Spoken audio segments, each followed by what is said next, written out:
I didn't tell anyone about the plan. Not my friends. Not my family. Not even myself out loud. I just felt it sitting inside my chest like a loaded weapon. Day 21. The alarm went off at 4 a.m. again. Same scream. Same darkness. Same cold air in my room. But something was different this time. I wasn't forcing myself anymore. I wanted it. I slid out of bed, grabbed my phone, and for the first time, I turned the camera on. Not for social media. Not for likes. For proof. My hands were still half asleep when I lowered myself into the ice bath. My breath exploded out of me. My chest locked up. My vision went fuzzy at the edges. Every cell in my body begged me to get out. I whispered to the camera, Day 21. Daniel, still here. Then I sat there, shaking, dying, smiling. After the bath, I went straight into my journal. Page after page, I wrote the same thing. You don't get to break me. Not today. At the gym, I didn't wear headphones. I wanted to hear the iron hit the floor, the breath in my lungs, the sound of effort. Every rep felt like I was carving something out of myself and leaving the weak parts behind. By the time I got to work, my shirt was still damp with sweat. My boss noticed. He didn't say anything at first, just watched me, like he was trying to remember who I was. Then he said, You different lately, Daniel. I nodded. That was it. No smile. No explanation. Different was enough. Day 22. I recorded more. My meals. Plain. Clean. Boring. Chicken. Rice. Eggs. Water. No music over it. No jokes. Just the sound of my fork hitting the plate and my own breathing. That night, Ethan went live. I watched silently. He was laughing with his followers, flexing, talking about discipline like he invented it. Someone in the chat asked about me. Whatever happened to Daniel? They wrote. Ethan laughed. Oh, that guy? He quit, like everyone else. Something hot burned behind my eyes. Quit? I had never wanted to scream at a screen more in my life. But I didn't. I turned the phone off and went for a run. At midnight, cold air, empty streets, my breath turning into smoke in front of me. Every step felt like it was punching anger out of my body. By the time I got home, my legs were jelly and my head was quiet. Day 23. I recorded my lowest moment. That morning, I sat on the floor of my bathroom with my back against the tub. My hands were shaking. My stomach hurt. My head felt heavy. I stared at my own reflection in the mirror, and I hated him. Not the new me, the old one, the guy who let people walk over him, the guy who stayed quiet, the guy who let Ethan use him as a joke. I whispered to the camera, I don't want to be you anymore. Then I stood up. Day 24. Ethan texted again. Bro, you ghosted me now. I stared at the message for a long time. Then I typed back, just busy. He replied with a laughing emoji. I didn't. That night, I started editing. Not the final video, just pieces, clips of pain, clips of silence, clips of me almost breaking. I wanted people to feel it, not just see it. Day 25. My mom called. Daniel, are you okay? She asked. I could hear worry in her voice. I closed my eyes. I'm better than okay, I said. I'm building something. She didn't understand, but she didn't argue. Day 26. At work, one of the guys pulled me aside. Yo, you been training or something? I looked at him. Every day. He nodded slowly. Shows. That one word hit harder than any insult ever had. Shows. Day 27. Ethan posted another video. This one was worse. He talked about fake friends who copy others and then disappear. He didn't say my name, but everyone knew. The comments were brutal. People laughing. People guessing. People tagging me again. I didn't respond. I just saved the clip. Day 28. I edited all night. No flashy transitions. No fake motivation quotes. Just my life, in order. The pain at the start. The silence in the middle. The fire at the end. I watched the full cut at 3 a.m. By the end, my throat was tight. Not because I was sad, because I was proud. Day 29. I didn't sleep. I kept replaying Ethan's laugh in my head. Kept hearing him say, "He quit." I whispered to the doc room, "No, Ethan, I didn't." Day 30. The morning felt unreal, like the air was thicker, like the world knew something was coming. I sat on my bed, phone in my hand, thumb hovering over the upload button. My heart was beating fast. Not scared. Ready. I took one last look at myself in the mirror. Not smiling. Not angry. Focused. I hit upload.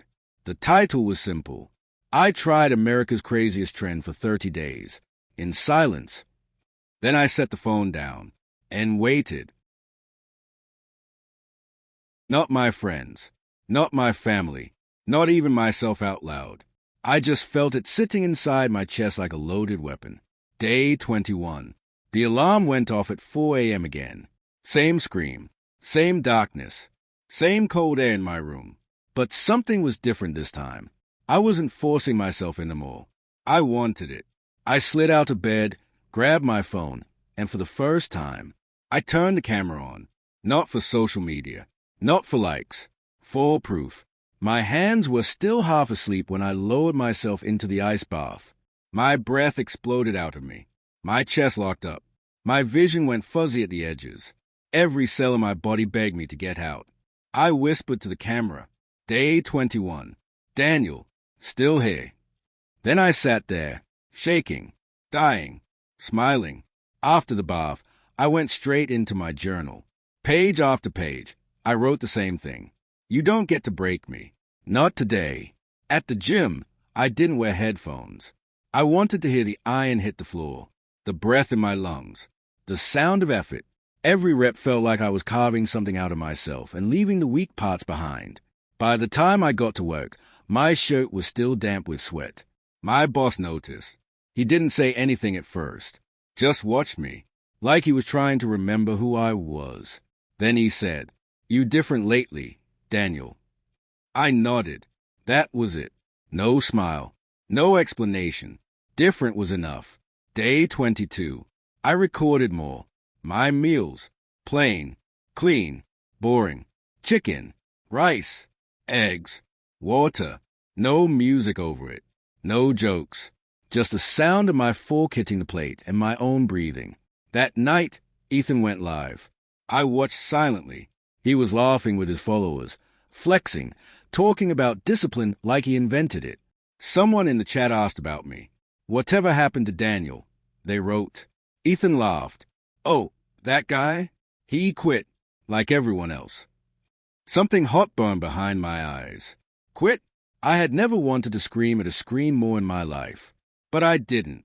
I turned the phone off and went for a run. At midnight, cold air, empty streets, my breath turning into smoke in front of me. Every step felt like it was punching anger out of my body. By the time I got home, my legs were jelly and my head was quiet. Day 23. I recorded my lowest moment. That morning, I sat on the floor of my bathroom with my back against the tub. My hands were shaking. My stomach hurt. My head felt heavy. I stared at my own reflection in the mirror, and I hated him. Not the new me, the old one, the guy who let people walk over him, the guy who stayed quiet, the guy who let Ethan use him as a joke. I whispered to the camera, "I don't want to be you anymore." Then I stood up. Day 24. Ethan texted again. "Bro, you ghosted me now." I stared at the message for a long time. Then I typed back, "Just busy." He replied with a laughing emoji. I didn't. That night, I started editing. Not the final video. Just pieces. Clips of pain. Clips of silence. Clips of me almost breaking. I wanted people to feel it, not just see it. Day 25. My mom called. "Daniel, are you okay?" she asked. I could hear worry in her voice. I closed my eyes. "I'm better than okay," I said. "I'm building something." She didn't understand, but she didn't argue. Day 26. At work, one of the guys pulled me aside. "Yo, you been training or something?" I looked at him. "Every day." He nodded slowly. "Shows." That one word hit harder than any insult ever had. Shows. Day 27. Ethan posted another video. This one was worse. He talked about fake friend who copy others and then disappear. He didn't say my name, but everyone knew. The comments were brutal. People laughing. People guessing. People tagging me again. I didn't respond. I just saved the clip.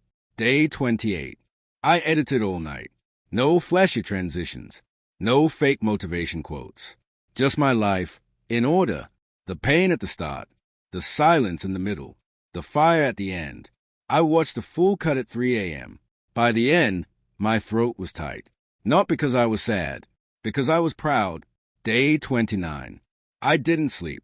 I kept replaying Ethan's laugh in my head. Kept hearing him say, "He quit." I whispered to the dark room, "No, Ethan, I didn't." Day 30. The morning felt unreal. Like the air was thicker. Like the world knew something was coming. I sat on my bed, phone in my hand, thumb hovering over the upload button. My heart was beating fast. Not scared. Ready. I took one last look at myself in the mirror. Not smiling. Not angry. Focused. I hit upload. The title was simple. I tried America's Craziest Trend for 30 days. In silence. Then I set the phone down. And waited. I didn't touch my phone for the first 10 minutes after uploading. I just sat there on the edge of my bed, elbows on my knees, hands locked together like I was praying for something I didn't fully understand yet. My heart was still beating fast. Not panic, anticipation. When I finally picked the phone up, there was one notification, then 2, then 5. Then the screen started lighting up like it was alive. Likes, comments, shares. I opened the video. First 100 views, then 500, then 1,200. I refreshed again. 3,400. My throat went dry. I whispered, "What?" The comments weren't what I expected. They weren't about my body. They were about my pain. Bro, this feels real. I felt that silence. This isn't a trend. This is a war with yourself. Someone wrote, "Who's the guy that mocked you?" I didn't answer. I just kept watching the numbers climb. By noon, it passed 50,000 views. At work, my phone wouldn't stop vibrating in my pocket. I tried to ignore it, but my hands were shaking too much. My boss walked by and stopped. "Daniel." I looked up. "You good?" I nodded too fast. "Yeah." He didn't believe me. Neither did I. I went to the bathroom and locked myself in the stall. My phone showed 87,000 views. 87,000 people watching my silence. I scrolled. Someone had clipped Ethan's video and put it side by side with mine. His laughing face. My shaking hands. The contrast was brutal. Then my phone buzzed. "Ethan." I stared at his name on the screen. Didn't open it. The message preview said, "Bro, WTF is this?" I exhaled slowly through my nose and didn't reply. The next hour felt unreal. My video crossed 100,000 views. People were tagging Ethan in my comments. "Explain yourself. Why are you clowning someone who actually did the work?" Fake grind. At 2:17 p.m., my phone rang. Ethan again. This time, I answered. "Daniel," he said fast. "Too fast. You gotta take that down." I leaned back against the wall. "Why?" I asked. "Because you're making me look bad." I laughed once. Quiet. Sharp. "No," I said. "You did that." He went silent. Then his voice changed. Not joking. Not loud. Defensive. "Come on, bro. We were just messing around. You know how the internet is." I closed my eyes. "Yeah," I said. "I do." He exhaled hard. "So delete it." "No, you're blowing this out of proportion." "No, Ethan, I lived this in proportion." Another pause. Then he said something that boned. "You think you're better than me now." I opened my eyes, and for the first time in my life, I didn't feel smaller than him. "I think I'm honest," I said. "That's a difference." I hung up. By evening, the video passed 220,000 views. My DMs were full. Strangers telling me their stories, how they felt invisible, how they quit and hated themselves for it, how my video made them want to try again. I sat on my bed reading them one by one, my chest tight. Not from ego, from connection. Then I saw it. Ethan posted a new video. The caption read, "Let me clear something up." My stomach dropped. I tapped it. He was sitting in his car, camera too close to his face, eyes fake sad. "Look, I never meant to hurt Daniel," he said. "I was just joking. People online are too sensitive." Too sensitive. My jaw clenched. He kept talking. I supported him, but he twisted it for views. Twisted it. I felt something cold spread in my chest. This wasn't an apology. It was a rewrite, and I knew right then. This wasn't over. Not even close. I watched Ethan's video 3 times. Not because I wanted to, because I needed to understand exactly how far he was willing to go. He didn't say my name with respect. He didn't take responsibility. He didn't even sound sorry. He sounded scared. And scared people don't tell the truth. They tell stories. By midnight, his video already had thousands of comments. Some defending him, some attacking him, some confused. But one thing was clear. The internet was choosing sides. And for the first time ever, they were choosing me. My phone buzzed nonstop. Don't let him twist this. His lying. "We believe you, Daniel." I sat there in the dark, screen lighting up my face, and felt something heavy settle in my chest. Not anger. Control. If Ethan wanted to play the image game, then I'd let him see what real exposure looked like. Day 31. I didn't go to the gym first. I went to my old notebook, the one I started before day 1. Every page had dates, times, thoughts, feelings, receipts. Then I opened my laptop and started organizing everything. Messages from Ethan, voice notes, screenshots, clips of him asking what I was doing, clips of him copying it. I wasn't going to insult him. I was going to outwork the lie. At noon, Ethan messaged again. "Bro, you gotta talk to me."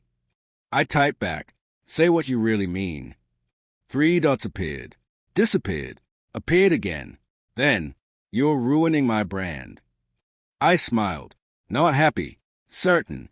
"I didn't build it." I replied, "You did." He called. I didn't answer.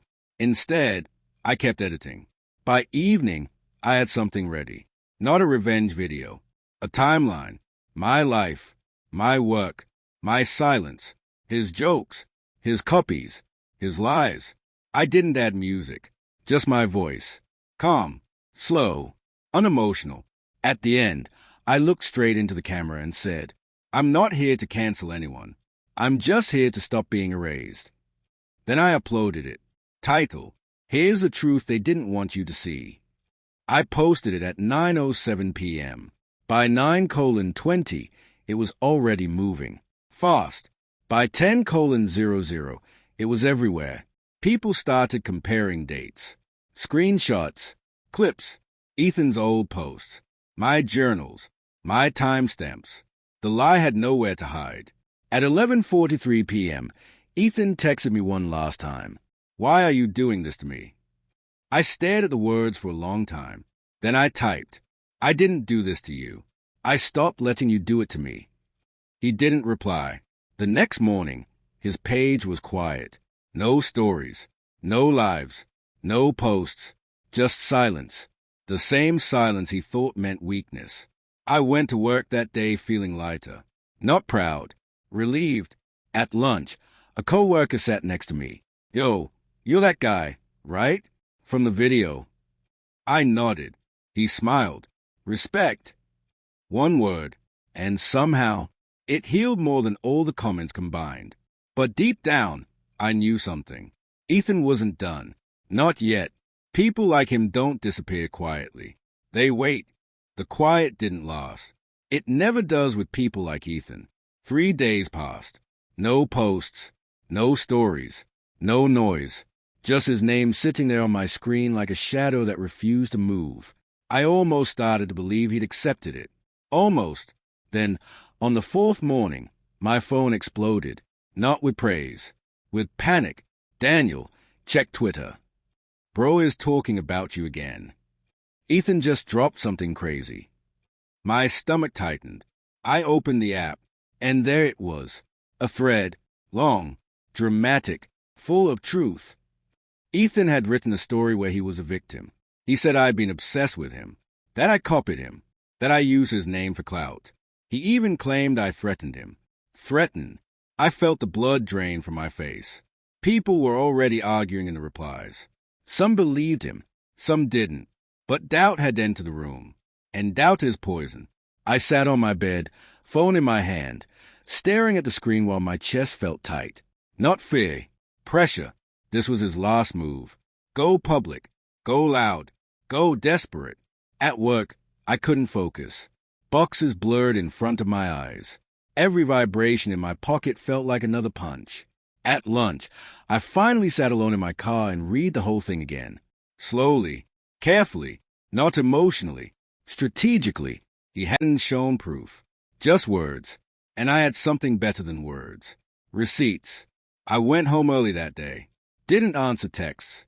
Didn't go to the gym. Didn't eat. I opened my laptop and pulled up everything. Every message.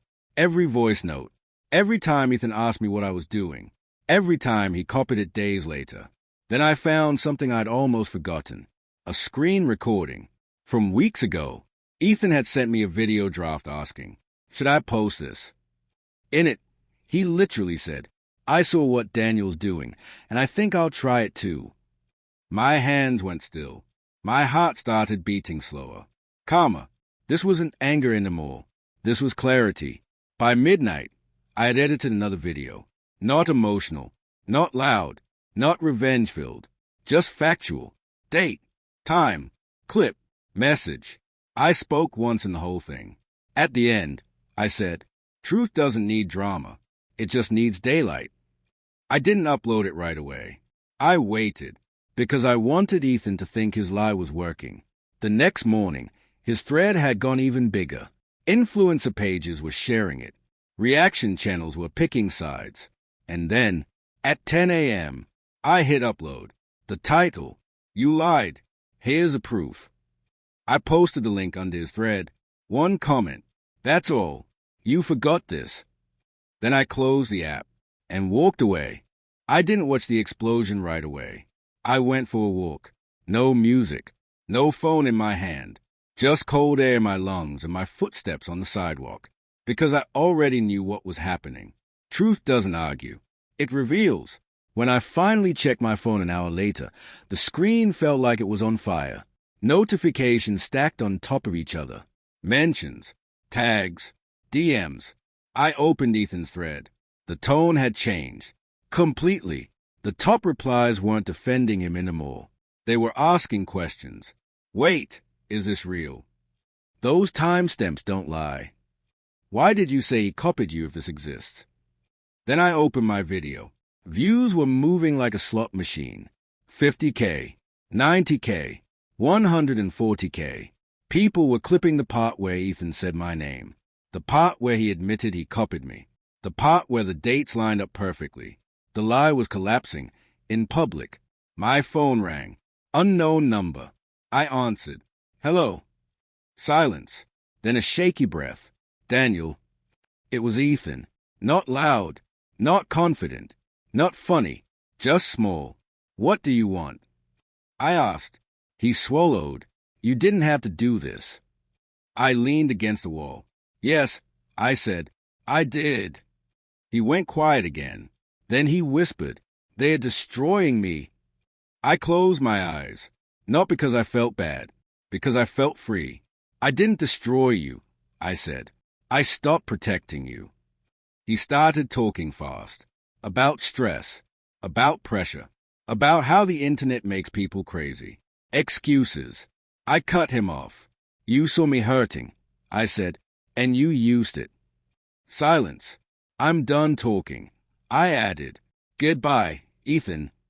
I hung up. By night, his accounts were changing. Bio deleted. Comments turned off. Stories gone. The internet doesn't forget. It just moves on after it's done eating. At work the next day, people were whispering. Not about him. About me. Is that really you? Bro, your video was everywhere. I didn't smile. I just worked. Because the truth is, I wasn't chasing fame. I was chasing respect. And respect doesn't come from winning. It comes from not bending. That night, I got a message from someone I didn't expect. Ethan's sister. Her name was Lena. Daniel, I saw everything, she wrote. I'm sorry for what my brother did. I stared at the message for a long time, not because I didn't believe her, because it meant something else. Ethan's world wasn't just cracking online. It was cracking at home. And when that happens, people do desperate things. I replied, I never wanted to hurt anyone. I just wanted the truth out. She wrote back, "It's not okay." I put my phone down, not because I was scared, because I knew this wasn't finished. Not yet. The message from Lena stayed in my head all night. "It's not okay." I didn't reply after that, not because I didn't care, but because I knew what not okay looks like in people like Ethan. It looks like control slipping, and people who hate losing control don't heal. They retaliate. The next morning, I woke up to a notification I wasn't expecting. A tag post. Not from Ethan, from someone else. A guy I didn't know. Profile full of flashy cars, fake smiles, rented luxury. The caption said, "Funny how heroes online aren't so perfect offline. Right, Daniel?" My stomach tightened. I opened the post. It was a blurry photo of me from years ago, before the challenge, before the discipline, before the change. Me at a party, drunk, laughing stupidly, messy. The caption underneath, "Everyone's got a past." I felt something cold slide down my spine. This wasn't random. This was Ethan's move. Dig up old dirt, paint a new picture, confuse the story. I didn't panic. I didn't rage.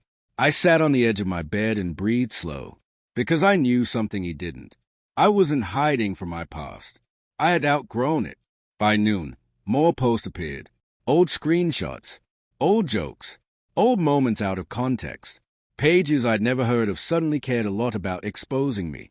And in every comment section, one name kept popping up.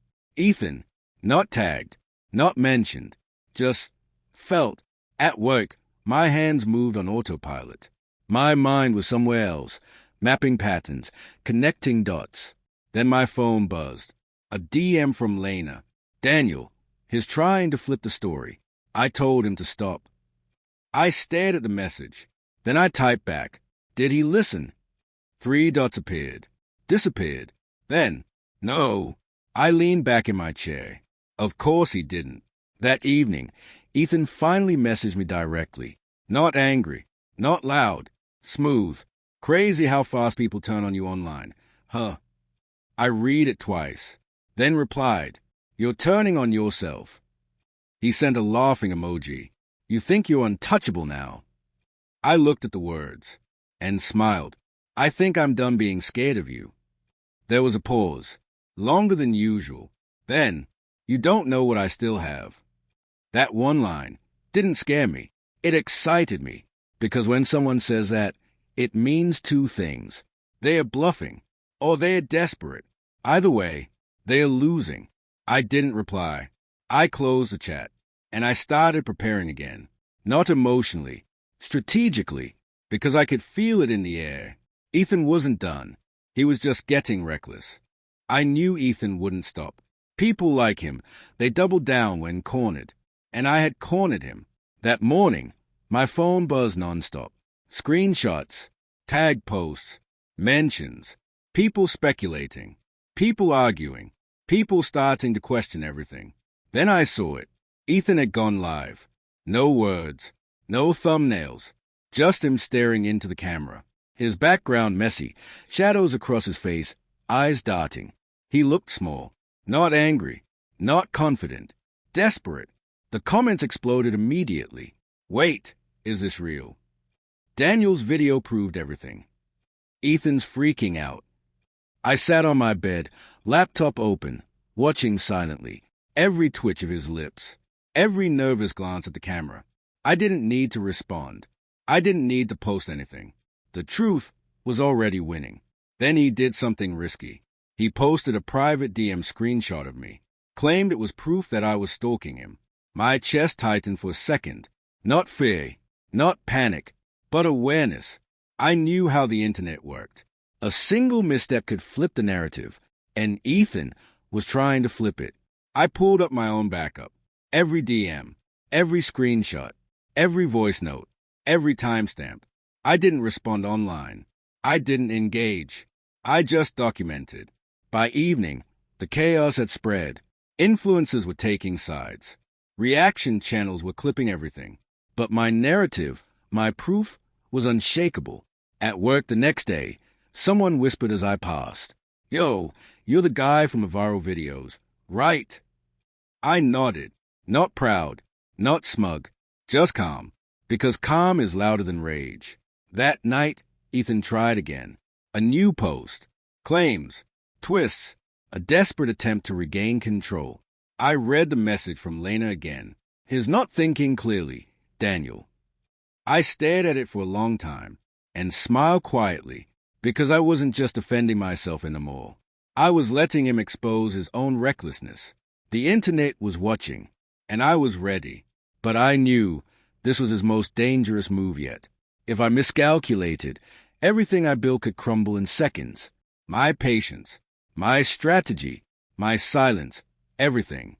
I sat in the dark, hands on my keyboard, heart steady, watching, waiting, because this wasn't just a fight for respect anymore. It was a test of control, and I intended to win. The next morning, Ethan's move hit like a shockwave, not just online, not just in messages, but everywhere. He had started sharing clips from my old videos, edited to make me look unstable. Fake captions, misleading timestamps. Influencers picked it up immediately. I saw it on every feed I scrolled. The numbers climbing, people commenting, arguing, debating, and right in the middle, Ethan's face on every thumbnail. I leaned back in my chair, hands shaking slightly, not from fear, from anticipation. I had expected this, planned for it, and I was ready. I opened my folder, my archive, every screenshot, every timestamp, every message, even the clips he had never seen. I didn't respond immediately. I didn't argue. I didn't even post. Instead, I watched. I analyzed. I planned. By noon, I had a strategy. One video. One truth. No drama. No emotion. Just facts. Ethan's last attempt was desperate. He had revealed too much of himself. And now the pattern was clear. I started editing.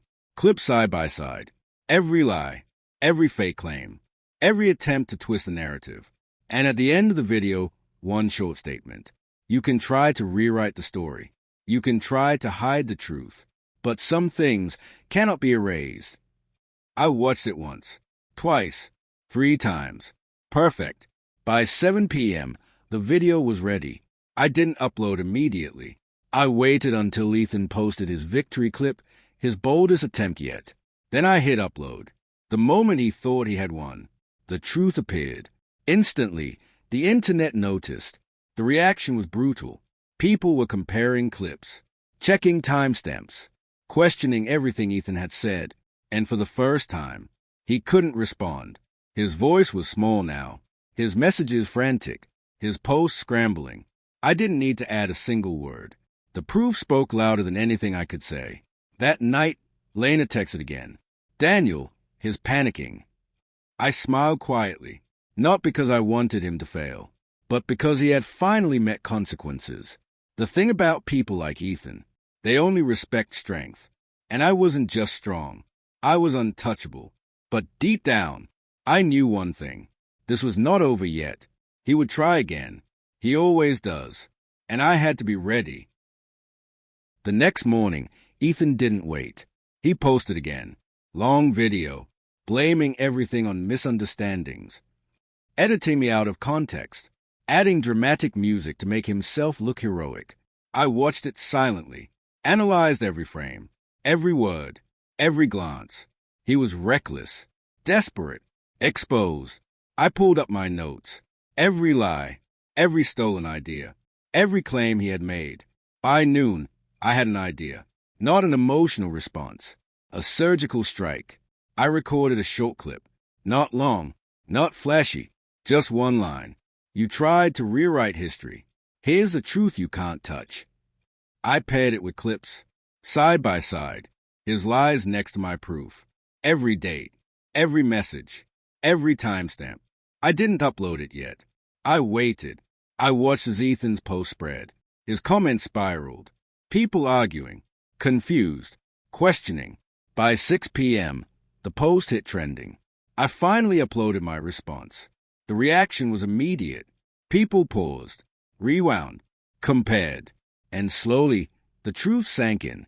Ethan's confident, smug persona started cracking. Posts deleted, comments turned off, stories vanished. And in that chaos, I didn't feel triumphant. I felt calm, focused, prepared, because I knew people like him don't quit quietly. They escalate, and I had to be ready for the next move. That night, Lena texted again. Daniel is planning something. I can feel it. I stared at her words and whispered to myself, good, let him try. I'm ready. By the next morning, the air felt different. Ethan wasn't posting half-heartedly anymore. He wasn't subtle. He was desperate. His latest video opened with a bold claim. Daniel's story is fake. Here's why. He included old clips, cut together to mislead, and dramatic music blaring in the background. The kind of thing that makes strangers nod before thinking. I leaned back in my chair, hands locked. I'd anticipated this. I'd predicted it, and I had prepared. I opened my folder. Every screenshot, every voice note, every timestamped message, every tiny detail Ethan had ever shared or revealed. I didn't respond publicly. I didn't engage immediately. I just observed. His comments section exploded. People arguing, people defending him, people confused. And right there, in the middle of chaos, I saw a pattern. He was overextending, trying too hard, desperate to control perception. By evening, I started recording. Not flashy, not dramatic, just calm, precise narration. I walked viewers through the timeline, day by day, message by message, clip by clip, and at the end, one line. You can try to twist reality, but the truth is a memory. I uploaded it at exactly 9:12 p.m. Almost immediately, the numbers surged. People paused, rewound, compared. The narrative shifted. Ethan's life began collapsing under scrutiny. Then came a message from Lena. Daniel, his panicking, his doing things I've never seen before. I smiled quietly, not because I wanted to hurt him, but because people like him always reveal themselves when cornered. By 11 p.m., Ethan was deleting clips, editing thumbnails, trying to salvage his image. But the pattern was clear. I didn't need to say anything. The proof spoke for itself. And deep down, I knew his next move will be the most reckless yet, because desperate people take dangerous risks. And I had to be ready for whatever came next. By morning, Ethan's desperation was obvious. He wasn't posting simple clips anymore. He wasn't tweeting or messaging casually. He had escalated. New post, long video, dramatic edits, claims of harassment, claims I had been obsessed with him, even including images of friends who were never involved. He was throwing everything at the wall, hoping something would stick. I opened my laptop, calm, steady. No panic, no anger, just preparation. I organized my files, old messages, voice notes, screenshots, timestamps, the clips Ethan had leaked, everything meticulously arranged. I didn't respond online yet. I didn't engage with comments. I watched him make mistakes. He underestimated one thing. I had patience, strategy, proof. By afternoon, I started editing a new video. Not dramatic, not flashy, just clear, logical, undeniable evidence. Side by side, his lies, my truth, day by day, clip by clip. At the end, one short statement. You can escalate all you want, but truth isn't afraid of exposure. I scheduled it to post at 9:07 p.m., timing it for maximum impact. By evening, the internet had noticed his reckless posts. Comments were exploding. People were arguing. But slowly, the tide was turning. The truth was undeniable. Then, a message from Lena. Daniel is planning something bigger, something reckless. I closed my laptop, sat back in my chair, heart steady, hands calm, because I knew the most dangerous move was coming, and I had to be ready. This wasn't just about exposure anymore. It was about control, about patience, about strategy. And when desperate people overreach, they fall. I smiled quietly, because I was ready to watch that happen. By the next morning, Ethan's desperation had reached a fever pitch. Every social media platform he owned was active. New stories, new posts, new desperate attempts to reclaim his image. He had become frantic, posting screenshots and clips from my old content, taken out of context, and layering them with dramatic music to try and manipulate perception. I watched silently, analyzed every move, every post, every word. I didn't need to panic. I didn't need to respond emotionally. I had proof. I had time on my side. I opened my folder again, meticulously organized. Every screenshot, every DM, every voice note, every clip that documented his lies and manipulations. By noon, I had a plan. Not impulsive, not flashy. A strategic strike that would expose everything without me having to say a single exaggerated word. I started editing. Side-by-side comparisons. Dates. Timestamps. Messages he had sent that directly contradicted his online narrative. And then I added my voice. Calm. Measured. Unemotional. Some people confuse noise with truth, I said. But chaos doesn't hide facts. And some things cannot be erased. By evening, the video was ready. I didn't upload immediately. I waited. I waited until Ethan posted what he thought would be his final victory clip, a long, dramatic video painting me as obsessed and manipulative. Then I hit upload. The response was instant. Views climbed like wildfire. Comments erupted. People were pausing, rewinding, checking dates, comparing screenshots. Ethan's confident smirk began to crack. His online persona, once bold and untouchable, started to crumble under the weight of undeniable evidence. By nightfall, Lena texted, Daniel, his panicking, his deleting posts, his trying to cover tracks. I didn't smile out of malice. I smiled quietly because truth was winning, because the patience, strategy, and discipline I had shown over the past month had created an unstoppable momentum. Then came the climax. Ethan posted a desperate final attempt, claiming harassment, spreading lies about my behavior, and trying to turn friends and followers against me. But this time, it was too late. The evidence I had compiled was overwhelming. Side-by-side clips, screenshots, timestamps, message logs, everything lined up perfectly. People didn't just see the truth, they experienced it. They watched the lies collapse in real time. They saw the desperation. They saw the manipulation. And most importantly, they saw the person trying to rewrite history exposed completely. By midnight, Ethan's accounts were inactive, comments disabled, stories deleted, his influence cracked beyond repair. And me? I didn't feel triumphant. I felt calm, focused, relieved, because the fight wasn't just about social media clout. It was about self-respect. It was about standing firm when someone tried to erase your efforts. It was about patience, discipline, and strategy winning over chaos, lies, and desperation. Lena texted one final time. Daniel, he won't bother you again. At least, not online. I typed back. I never wanted to hurt anyone. I just refused to be erased. And with that, I closed my laptop, sat back, breathed. The city outside was quiet, just like it had been when this whole journey started. But inside me, everything had shifted. I had faced manipulation, lies, and chaos. I had endured panic, stress, and uncertainty. I had waited. I had planned.